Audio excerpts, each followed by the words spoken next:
Have you ever felt stuck, Leo? Like, you want to speak English, you want to express yourself, but something inside stops you. Your mind freezes, your heart beats fast, and you think, what if I make a mistake? I meet so many learners who feel this every single day. And the truth is, it's not their English level that stops them.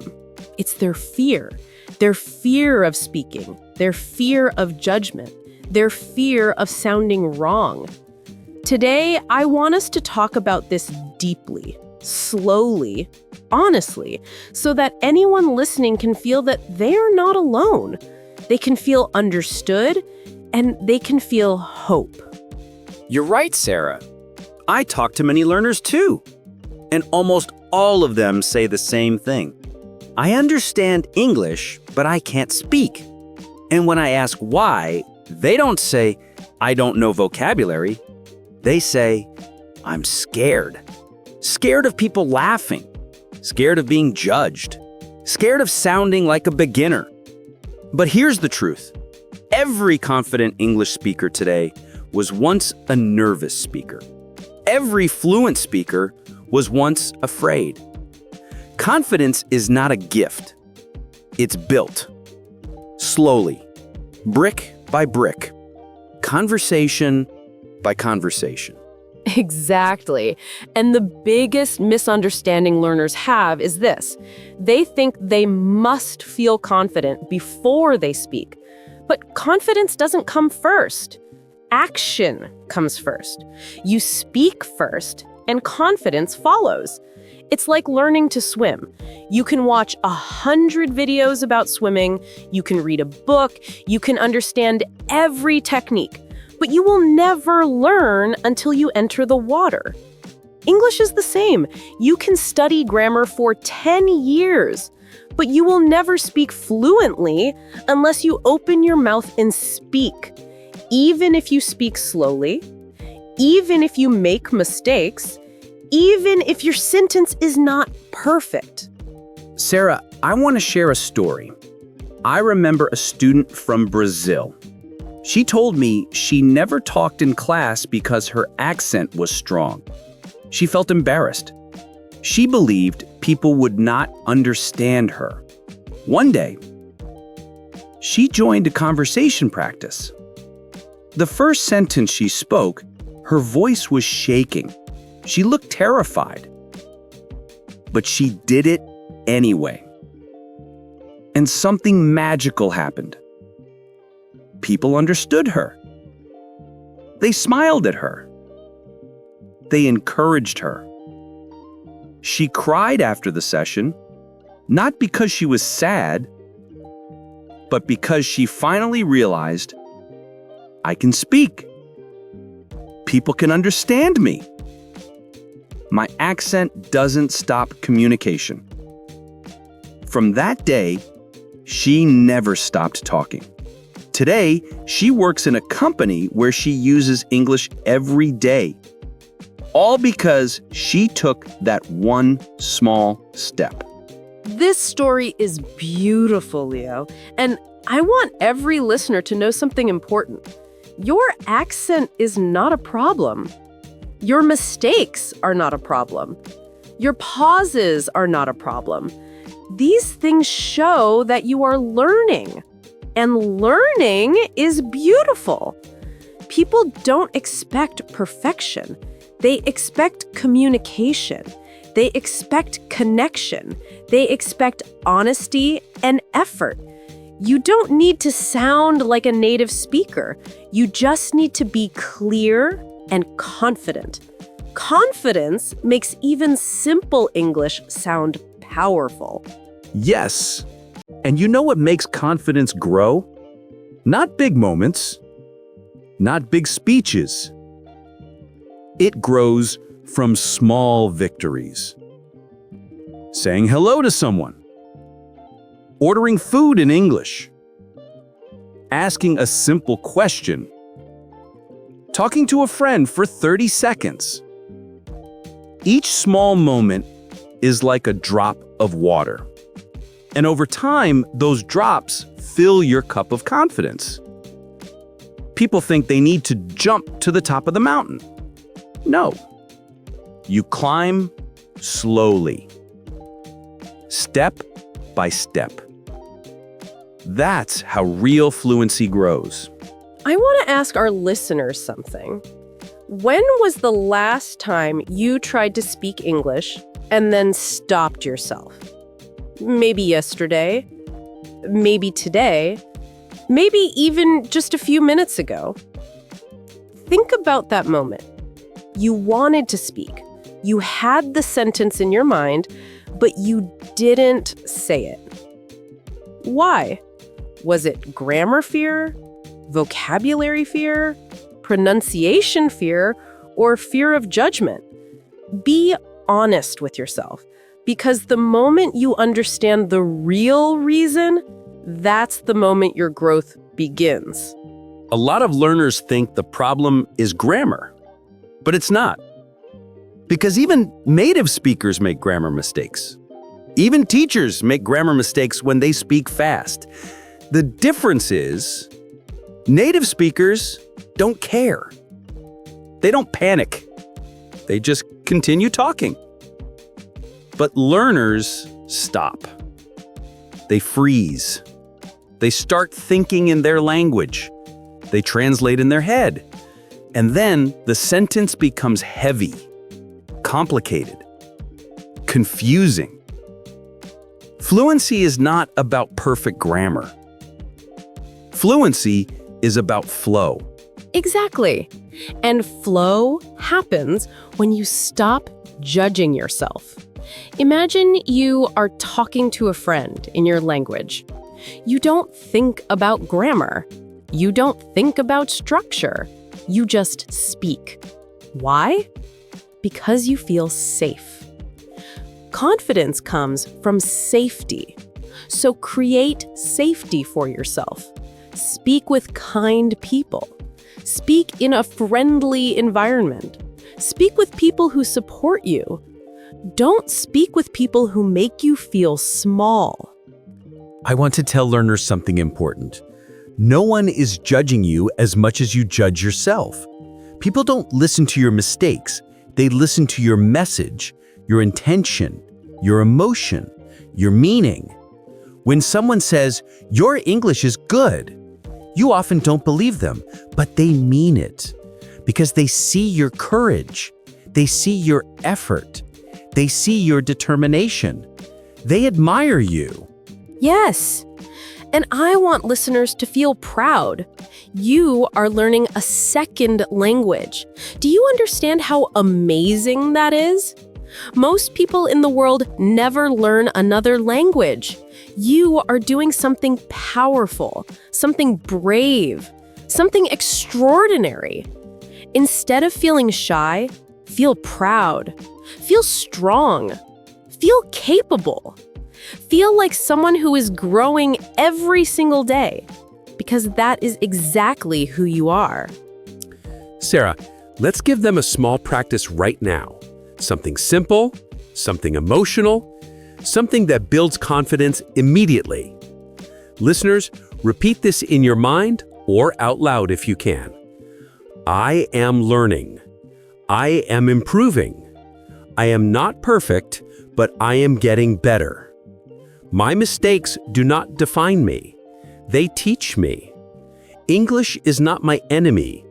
It is my friend. And I will speak with courage. Feel these words. Let them enter your heart. Confidence is not born in the mouth. It is born in the mind. Beautiful, Leo. And here's another truth. You don't become confident after you remove fear. You become confident even with fear. Courage is not the absence of fear. Courage is speaking even when fear is inside you. If your voice shakes, speak anyway. If your heart beats fast, speak anyway. If your mind is confused, speak anyway. Every time you speak, fear becomes smaller. Every time you avoid speaking, fear becomes stronger. Choose growth, not comfort. I agree, and I want to share one more story. I knew a man who moved to Canada. He knew English, but he never spoke. For 5 years, he avoided conversations. One day, he lost a great job opportunity because he couldn't speak in the interview. He went home, sat alone, and realized, my silence is costing me more than my mistakes ever will. That day, he promised himself, I will speak every day. And he did. He spoke in the supermarket. He spoke in the bus. He spoke to coworkers. At first, he was slow, then normal, then confident. Today, he has a great job because he chose progress over perfection. That is exactly the transformation learners can create in their own lives. Speaking English is not just about language. It's about opportunities. It's about freedom. It's about confidence. It's about connection. Don't wait for the right moment. Don't wait until you feel ready. The only right moment is now. Let's give listeners some simple phrases they can use when they feel nervous. Small, easy sentences that help them speak without overthinking. For example, I'm sorry, I need a moment. Can you repeat that slowly? I'm learning English. Thank you for your patience. These phrases are powerful because they reduce pressure. They give you control. They make the conversation calm. Use them whenever you feel nervous. And also, stop comparing yourself to others. Everyone has a different journey. Some learn fast, some learn slowly. Some speak confidently from day one. Some take months. Both are okay. You are not behind. You are not late. You are on your path. A flower does not bloom before its time, and neither do you. If you are listening to this right now, I want you to know something. You are doing better than you think. You are learning more than you notice. You are improving every day, even when you don't see it. Every word you hear, every sentence you repeat, every mistake you make, every time you try again, it all counts. It all adds up. It all makes you stronger. Yes, and one day you will look back and realize, I did it. I can speak. I am confident. I am free. But you must stay patient. You must stay consistent. And above all, you must stay kind to yourself. Before we end today's episode, I want every listener to take a deep breath. Close your eyes if you can, and imagine yourself speaking English confidently. In a job interview, with a friend, at the airport, in a meeting, or even while traveling the world. Imagine your future self, calm, fluent, confident. That future self is real. That future self is waiting for you. And every single day you practice, you move closer to that version of you. You are not weak. You are not slow. You are not bad at English. You are a learner, a fighter, a dreamer, a speaker in progress. And progress is powerful. Every day, choose courage. Every day, choose practice. Every day, choose yourself. Confidence will come, fluency will come, success will come. Step by step, word by word, moment by moment. Keep going. Don't stop. Don't give up.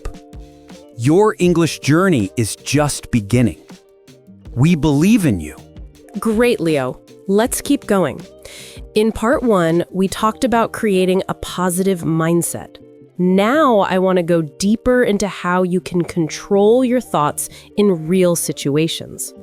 Many English learners get nervous when they speak. Their mind goes blank. They forget words. They feel embarrassed. But today, we'll talk about how to stay calm and think clearly in English, step by step. Yes, Sarah. I think every learner faces this problem. Even when they know the words, they panic. So let's help people understand how to manage their thinking in real conversations. Exactly. Let's start with a simple technique, slowing down your internal voice. Many learners think too fast in their native language. They try to translate quickly, and their brain gets overloaded. So the first step is slow down. Take a breath. Say the sentence in your mind slowly, like this. I want to say this. When your brain slows down, your English becomes clearer. Yes, slowing down reduces pressure. When you speak slowly, your mind has more time to structure the sentence. You can choose the right words, and when you speak calmly, the listener also understands you better. So it's a win-win situation. Absolutely. Let's give a simple example.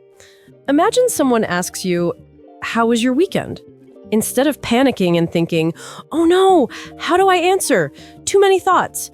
You slow down your internal thinking.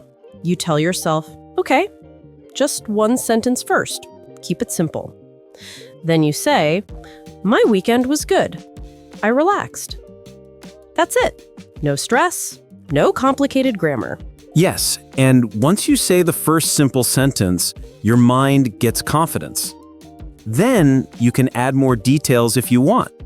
You can say, "I watched a movie," or "I visited my friend."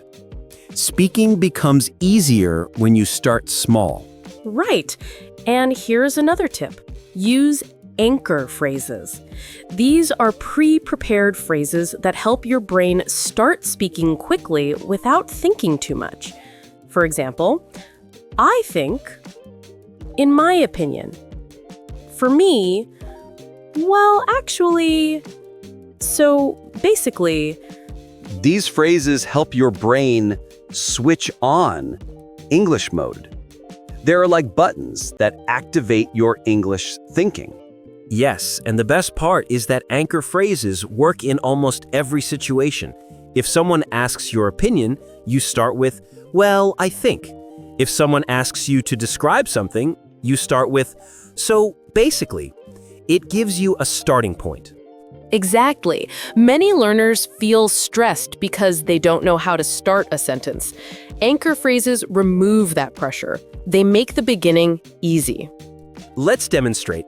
Suppose I ask you, Sarah, why is learning English important for you? I'll start with an anchor phrase. Well, I think learning English is important because it connects me with the world. See? The anchor phrase gives me 1 second to think while I'm speaking. That's so helpful, and listeners don't even notice. Anchor phrases are natural in conversation. Yes. Now, let's move to another technique, visual thinking. This means using pictures in your mind instead of words. For example, if you want to say, "Yesterday I went to the market," don't translate the sentence in your native language. Instead, imagine yourself standing in the market. See the people, see the shops, then say what you see. "I went to the market." That's powerful because pictures are faster than words. Your brain naturally works with images. When you imagine something, English words come more easily, and you avoid translating. Yes, and this technique also helps with storytelling. For example, if someone asks, "What did you do last night?" you imagine the scenes. Sitting on the sofa, eating dinner, using your phone. Then you describe the scenes. It's much easier. Yes, Sarah, and this is how native speakers think too. They don't think word by word, they think in images and ideas. Exactly. Now, let's talk about one more important trick. thinking in small English blocks. Many learners try to think in full, perfect sentences. That's too difficult. You should think in blocks like yesterday, went to market, bought milk, met friend. Then when you speak, the blocks automatically connect into full sentences. Yes, this method is great for beginners and intermediate learners. It reduces pressure. When you think in blocks, you free yourself from grammar stress, and your fluency improves with time. Exactly. And when you practice this daily, your brain starts to create English structures automatically.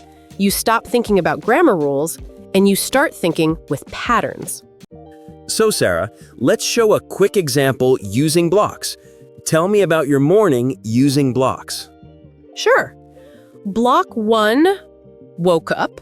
Block 2, made tea. Block 3, checked phone. Block 4, prepared for work. Now listen to the full sentence. I woke up, made tea, checked my phone, and prepared for work. Very easy. Yes, that's perfect. This method makes speaking fast and natural.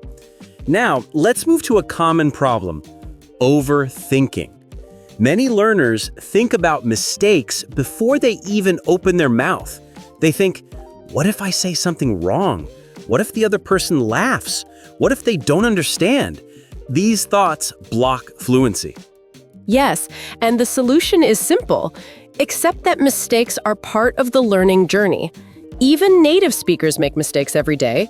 They forget words, they correct themselves. So why should English learners be perfect? That's impossible. True. And if you accept mistakes, your confidence grows. You speak more naturally. You enjoy conversation instead of fearing it.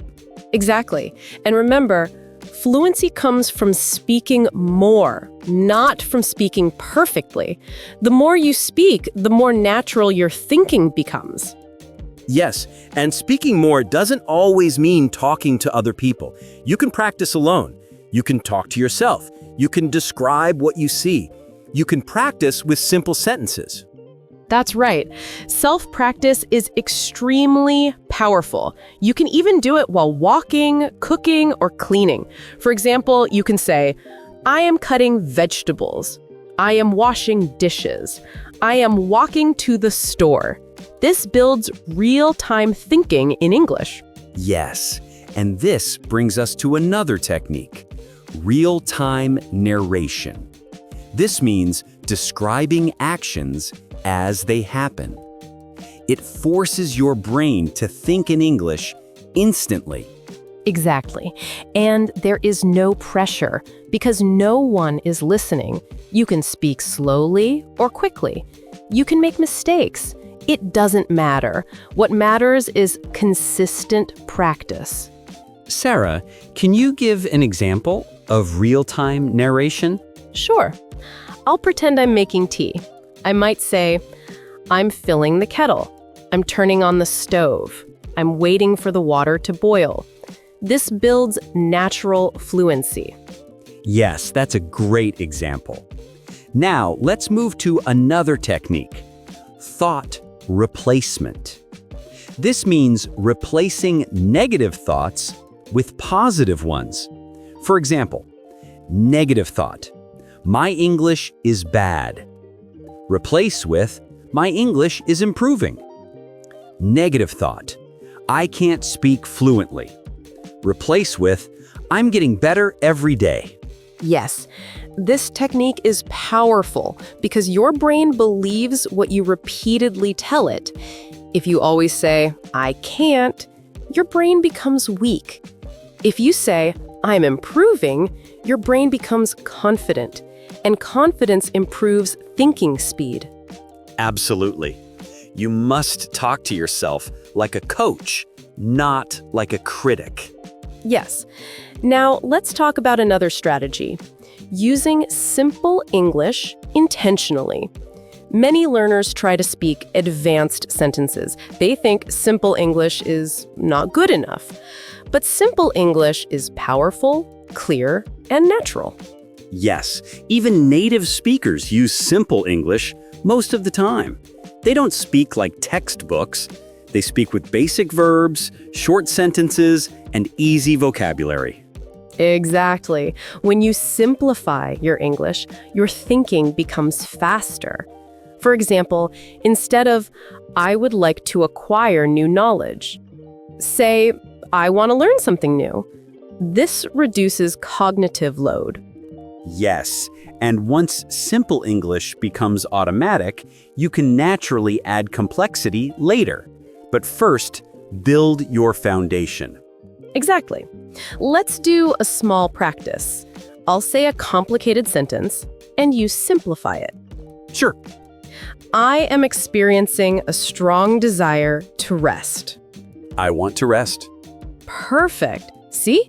Simple, clear, natural. Yes, and this is how you train your brain to think faster. Complexity slows you down. Simplicity speeds you up. Another technique is pattern memorization.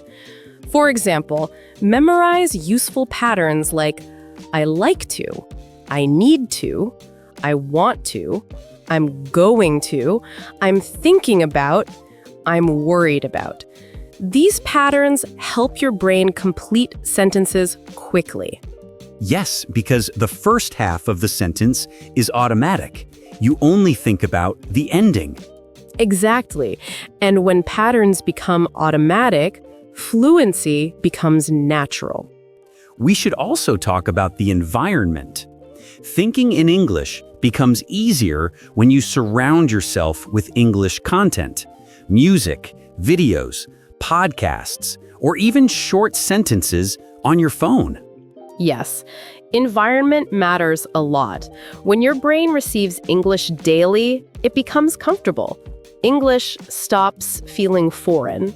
And the more comfortable your brain becomes, the faster it thinks. Exactly. And another powerful tip is use English for basic daily decisions. For example, what should I eat? Where should I sit? What should I wear? Ask these questions in English. It builds thinking habits. Yes, daily micro-thinking creates natural fluency over time. Another tip, talk to yourself in English before sleep. Review your day in simple sentences. For example, I woke up late. I went to work. I felt tired. I watched a video. This trains your brain to summarize in English.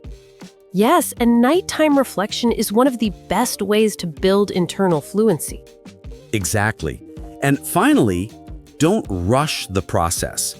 Thinking in English is a skill. It takes patience, consistency, and practice. But every day, you get better. Yes, the key is daily effort. Even small practice makes a big difference over months. Right. And we'll continue this in part 3 with more deep techniques to help you fully think in English naturally. So Leo, since we ended part 2 talking about patience and slow progress, let's go deeper. Today, I want to guide the listeners into a place where thinking in English feels natural, effortless, and calm. Yes, because confidence doesn't come from big moments. It comes from 100 small decisions. Every time you try speaking English, even if you make a mistake, you grow a little. That's how confidence works. Exactly. And the biggest mistake learners make is that they judge themselves too quickly. They speak one sentence and immediately their brain says, was that correct? Did I sound silly? What if I made a mistake? And then they freeze.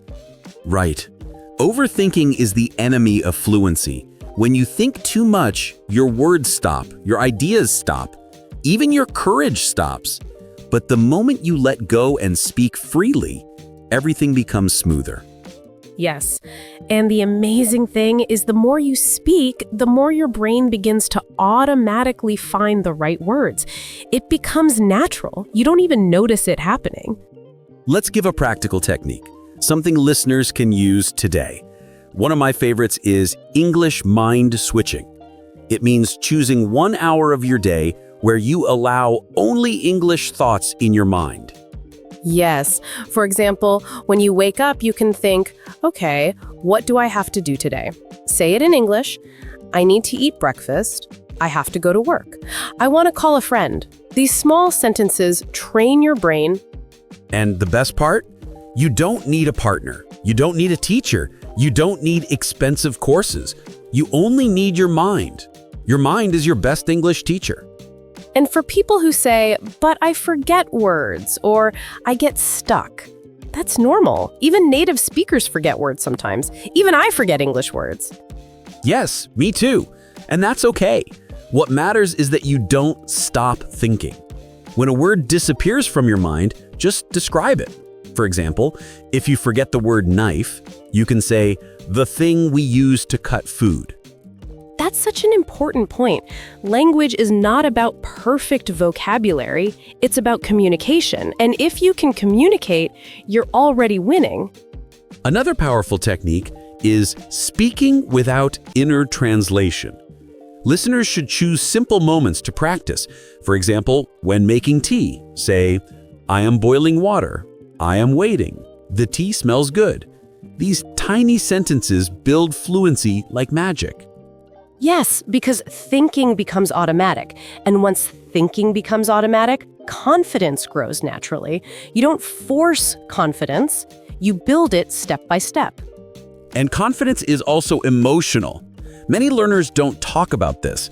They feel embarrassed, they feel shy, they feel afraid that people will laugh at them. But let me say this, if someone laughs at your English, it means their heart is small, not your English. Exactly. People who understand the journey respect your effort. And English learners around the world share the same struggle. You are not alone. Leo, let's give a scenario. Imagine a learner is in a real conversation. Their heart is beating fast. Their mind is blank. They want to speak, but they freeze. What should they do? Good question. The first thing is breathe. Take a slow breath, just one, and tell yourself, it's okay. This small pause gives your brain space to relax. Then, instead of trying to say something big, start with something simple, like, let me think, or one moment, or I'm not sure. These phrases give you time. Yes, and using these phrases is not a weakness, it's a strength.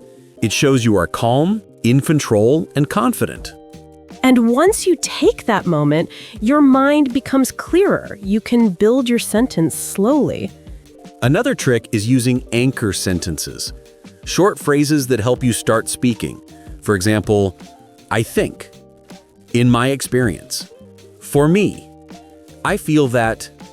These give you instant confidence. And once the first sentence comes out, the rest becomes easier. Just like unlocking a door. The hardest part is turning the key. After that, the door opens smoothly. Let's also talk about self-talk. Many learners criticize themselves after speaking English. They say, I spoke badly, my grammar was wrong, my accent is bad. But this negative self-talk destroys confidence. Yes, instead, they should say, I tried, I improved, I will speak better tomorrow. This mindset builds real confidence. And listeners should remember something important. Fluency is not speed. Fluency is flow. If your words come naturally, even slowly, that is fluency. Speed comes later. And overthinking disappears when you trust yourself, when you don't force every sentence to be perfect. Leo, let's give them one more confidence-building exercise they can practice today. Sure. One powerful exercise is mirror speaking. Stand in front of a mirror, look into your own eyes, and speak in English for 2 minutes. Talk about anything, your day, your plans, your feelings. This exercise removes fear because you become comfortable with your own voice, and confidence begins from inside. Exactly. And after a week of mirror speaking, you'll notice that you don't hesitate as much. You don't feel scared. You start enjoying your voice in English. And that's the goal of this entire episode, to help you enjoy speaking English, not fear it. Because when you enjoy something, you get better without effort. Yes, and listeners should remember, overthinking is loud at first, but it becomes quiet when you practice daily, speak freely, and trust your progress. And we believe in you, truly. Your English journey is not easy, but you're still here, learning, listening, improving. That means you're strong. Absolutely. And your confidence will continue to grow, day by day, word by word, sentence by sentence. So keep going. Don't stop. And don't wait for the perfect moment. The perfect moment is now. And we'll be here with you in every episode, guiding you, motivating you, and helping you think in English confidently. Yes, your journey doesn't end here. This is just the beginning of a stronger, more confident version of you. So keep practicing, keep believing, and keep speaking without fear, without doubt, and without overthinking. And we'll see you in the next episode of The English Fluency Podcast.